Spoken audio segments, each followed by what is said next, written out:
to write me and say so, okay? We'll not get mad at each other and resent one another. We're wanting the same thing. We're wanting truth in the end, yes?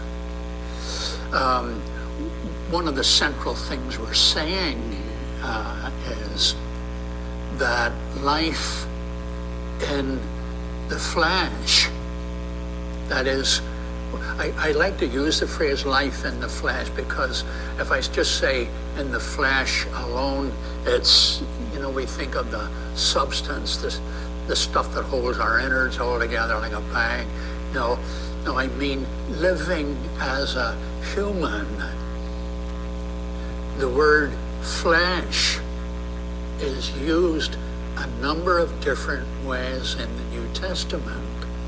Sometimes it will say something like, Galatians chapter 5, now the works of the flesh are these. And he lists a number of bad things that we do and all that kind of thing. So that the word flesh can be used, though there's more to say about Galatians 5 that I'm now saying, okay?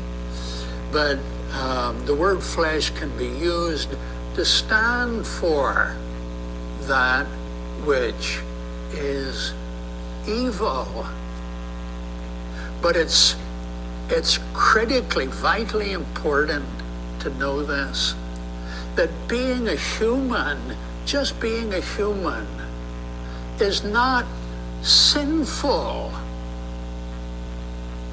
Jesus, Romans 8, verse 3, we're told, was made in the image of sinful flesh, sinful humanity. Old Testament scriptures will speak about all flesh died. Not talking about skin, it's talking about people.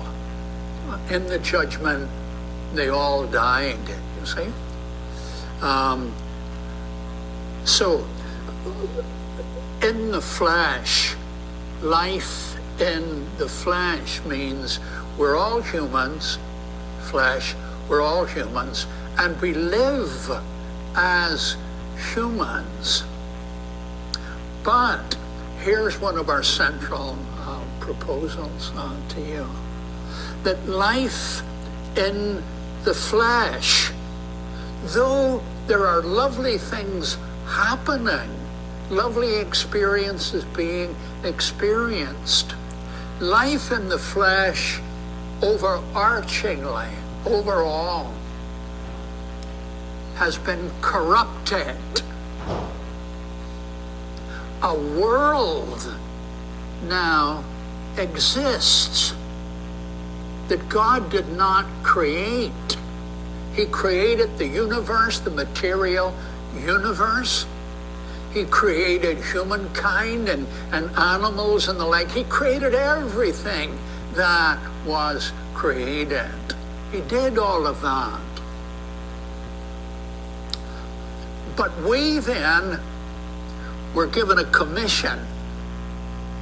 Be fruitful, multiply, fill the earth, live in my image. So, he created us, placed us on the planet, and gave us the capacity, the ability to be creative, to discover things uncovered, to gain wisdom, to know how to handle that. Oh, here's the way we could deal with that, and has given us all of that. But there came a point when we said to God, we don't want you. If we can't get rid of you, at least we can become rivals. That's how Genesis chapter 3 tells it in the narrative form there. Satan comes, says to them, he doesn't want you to eat of that tree because he knows if you do, you will become knowledgeable. You know about good and evil, and you will be alive.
Colossians 1. It's speaking of God and what he is doing and has.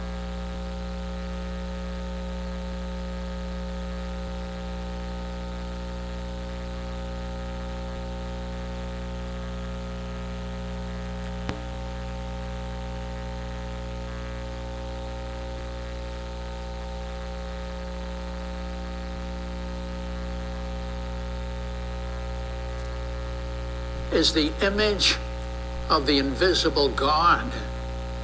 He's the firstborn over all creation. I'm reading a New King James Version. For by him all things were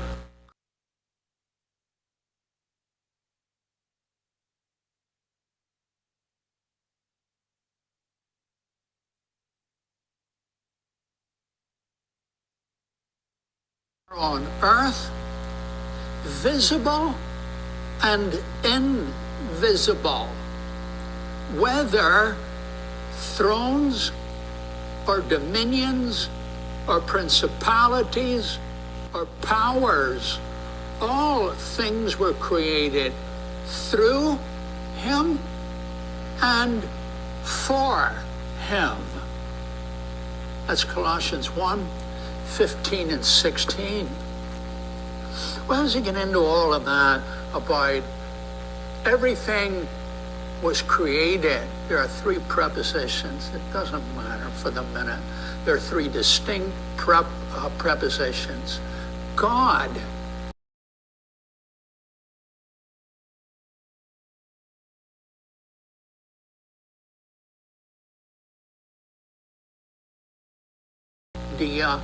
through him, and then another one is unto or for him. It is God who, through the pre-incarnate Lord Jesus, who created everything. What did he create? Everything that was created. Things on the earth, under the earth, things not on the earth, things in the heavens.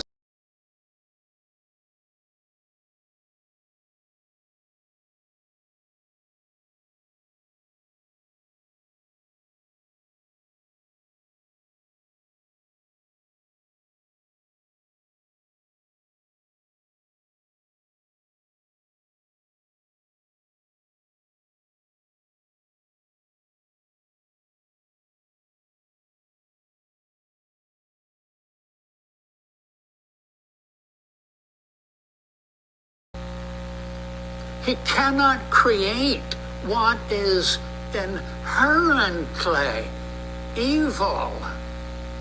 He's a lover, and love works no ill.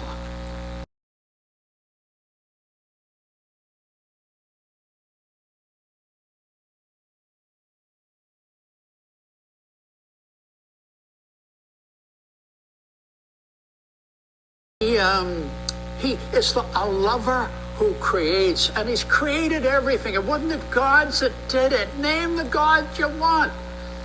They don't even exist. It is God who's done it all. All the powers, all the dominions, all the structures by which men and women are enabled to live, whether it's within them or around them. God has created humans. If we only knew how wondrous humans are, and how even more wondrous they're going to be. But he's done all that. He created all the powers. And then what? We took those powers and we corrupted. Did we have muscle power? We corrupted it. Did we have wisdom that made us smarter than others and able to take advantage of them? We took advantage of them. Did we have great harvests and our families and our tribes and that grew and multiplied, and then we didn't have enough ground to take care of them? So what did we do? We went and we told other people, we need your property and we're taking it. And you know what? What? We do it. We have done it. We've always done it, one way or another. And sometimes have done it for the ugliest of reasons. Wars that had to be funded. So Portuguese, Spanish, French, Brit, on and on and on. When the other countries put them down, took their property, took all their stuff, all the metals and all the gold and jewels and whatever else it was. We've done it forever. There are documents written long before Moses wrote the book of Genesis and the like, where the big hitters bragged on what they did to other nations and how they took their property and how many animals and slaves and all of those things they bragged on. This is the manifestation of life in the flesh. But not everybody's like that. It's true. It's true. Not everyone is like that, heartless and brutal and all of that. That is the work of God also. Not only does he give sunshine and rain and fruitful seasons and all of that kind of thing, he works within us, gives us friends, gives us people who encourage us in the right way, gives us illustrations of this, and finally, give us one above all others who sees life in the flesh in totality for what it is.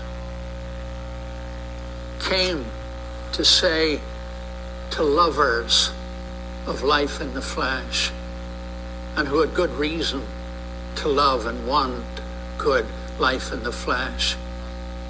He said, I've got something better to offer. Now you are blessed, and your blessings come from my Father, but they're multiplied millions every generation since the day the human family walked away from my Father. And it'll never end. You will always have the poor. And do you know what's worse? He would say, do you know what's worse? Man thinks he can fix it.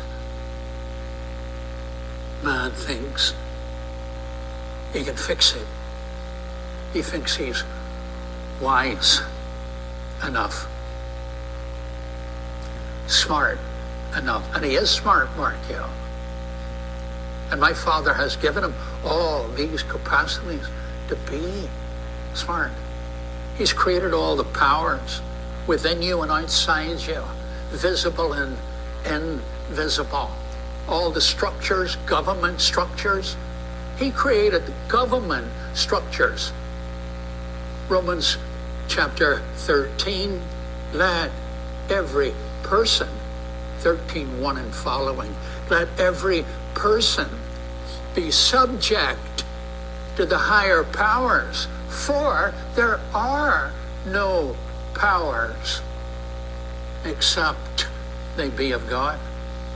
It is God who created them. And then he says that he created them that they might do good.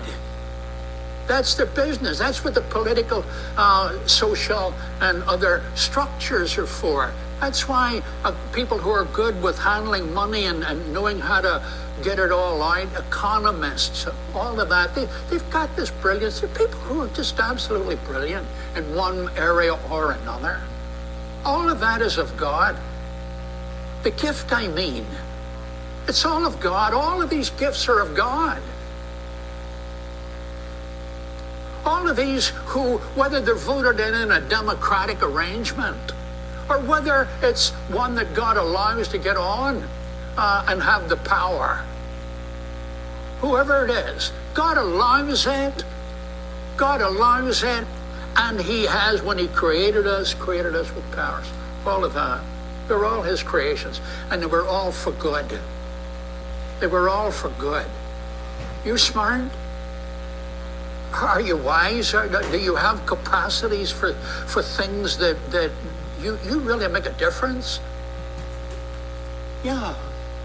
You've got a lovely, healthy life and all of that. You know why you have it? God gave it to you through the procreation deal and works in the midst of all of that. And he has given you life that you might,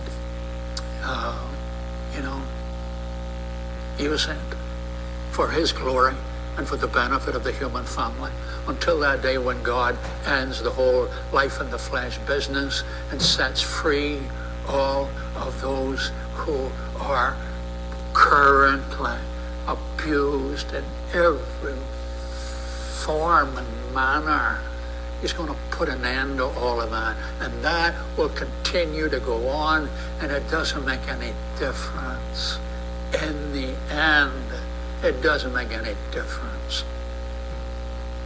There are always going to be the people in their millions who never have a dog's chance from day one. So we just read that he made all these powers.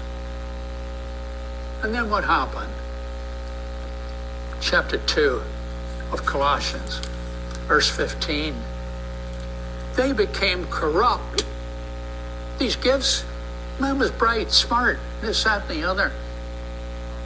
Professing themselves to be wise, they became as fools. And they corrupted themselves. And then they corrupted other people. And then the corruption spread throughout the world like an awful infection, worse than what's going on today. That's just not even comparable. Evil. That leads people to find joy joy, pleasure, where they brag on it to one another, write little texts to one another and tell one another, yeah, this is what I did, and oh, it was, and withholding food and clothing and humiliating people, whole little nations being robbed. All their stuff that is good and could bring them income and all that. Some big multinational financial structures. Yeah, we'll come and get that from you. I'll get it out of the ground for you, but of course you'd have to pay us. We've got the instruments and we've got the equipment and we've got all of that. And here's what you would have to pay us. And then by the time they were done, the little people got nothing. It's been going on forever. You know this. But once more, it's because there are beautiful things in life to be experienced. It's because we hope here that you're experiencing lovely things. It's because this life can be gorgeous that we are seduced into thinking everything is wonderful. And all we need, smart people, great presidents, prime ministers, and this, that, and the other, just to get us the good programs and the great projects and all the rest of it, and be sincere about it. No. People want what they want. We don't get what we want. We'll get rid of you and we'll get somebody else who will give us what we're asking for. And then those who get it become the haves, are resented by the have-nots.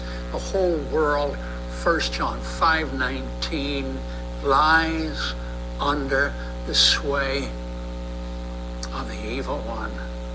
It's true.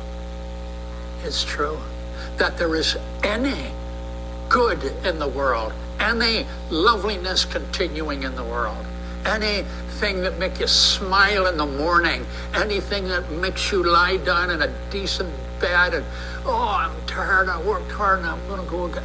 If there's anything in this world that is lovely and fine and that, it's the work of God.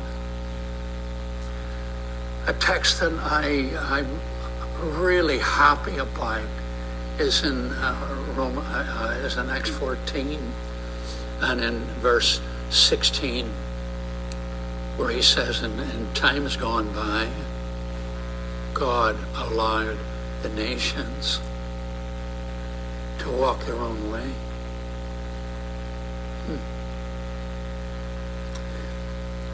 This is in the middle where Paul and Barnabas are. They're in the middle of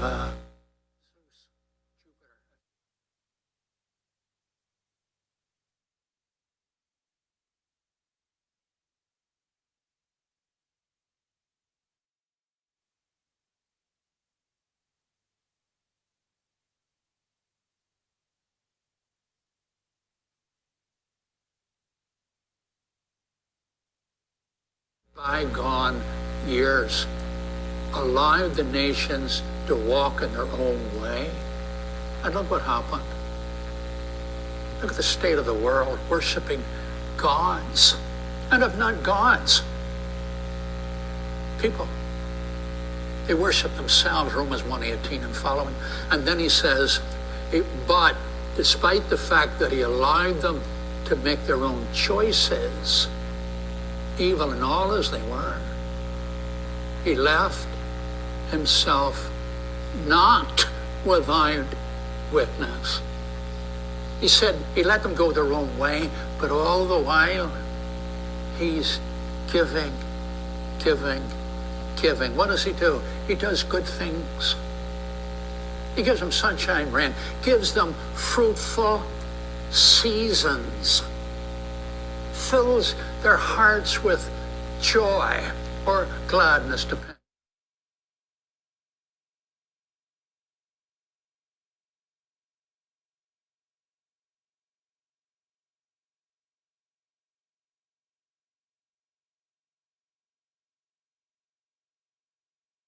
There are two worlds. There's the world of in the flesh, the life of the flesh. That's the one we live in. Our bodies take up room in it. We're bound by time and space, by laws and structures and all of that we have to have in order to live by. There's that world. Jesus said to his disciples frequently, and in John 17 he says it to his Father, these are not of the world, even as I am not of the world. He's not talking about his own sinlessness. Of course, he's sinless. But it's not what he's talking about. He's saying, though I live in the flesh, this is not my world. My world is another world altogether. It's a world where God is center, where everything is right. If God is, that's his will, it's right. And the world is characteristically, I'm saying the word characteristically, so I won't have to say again there are lovely people and all that in the world. There are. But characteristically, the world is wicked. I have no part of that. And he says of believers, those who follow him and trust him. They don't understand all, they're sinners and all of that, but they live in the world, and he says to them in John chapter 20 and verse 21, isn't it? As the Father has sent me into the world, even so send I you.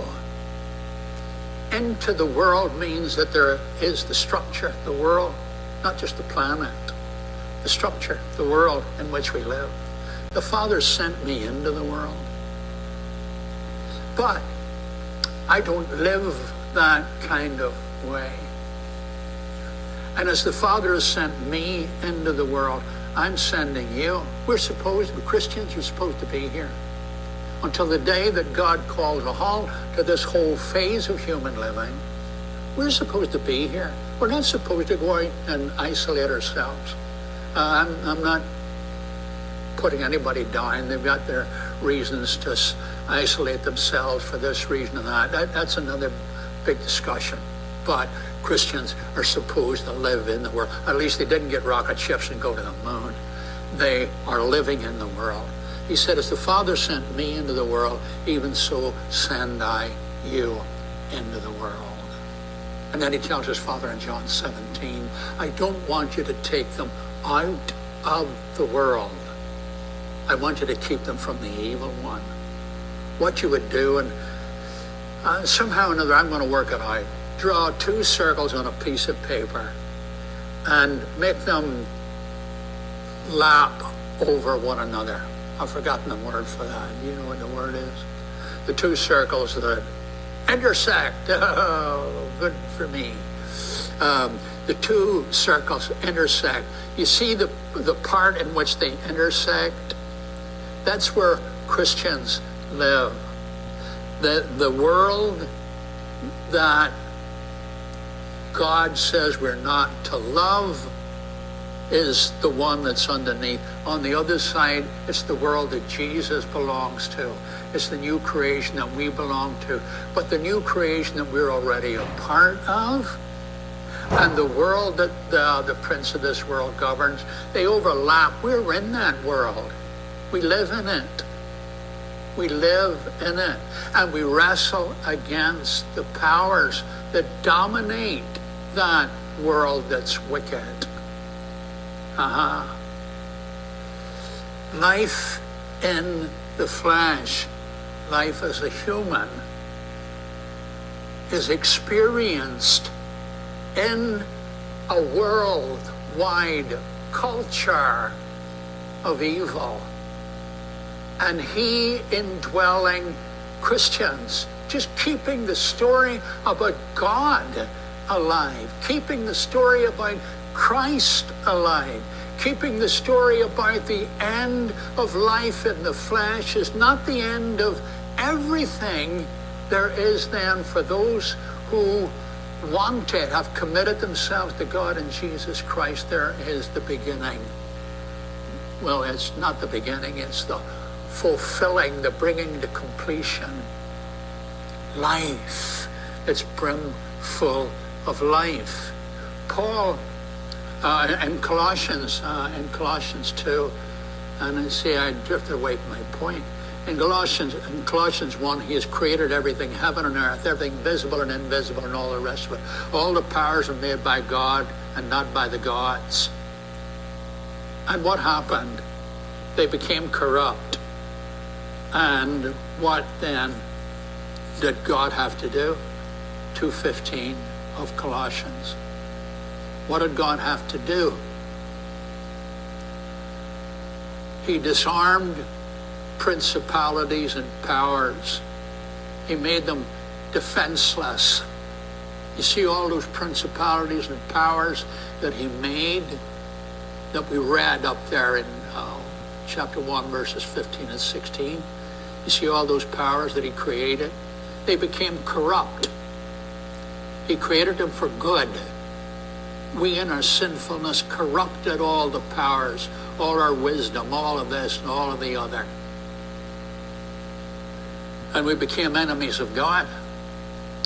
Well, God, 2:15 of Colossians, disarmed the principalities and powers. He made them defenseless. How did he do that? He made them defenseless. He disarmed them. He made a public spectacle over them. They thought they were big hitters. They did what they wanted to do. The people who ran the show, who were corrupt and corrupting, ran the world as the servants of a satanic power. How did he render them helpless? How did he disarm them? How did he make a public exhibition of them? And a young man, a human, Jesus of Nazareth, and he comes in and says to the world, I'm about to render judgment on you. Now, 12:31, now, John, now is my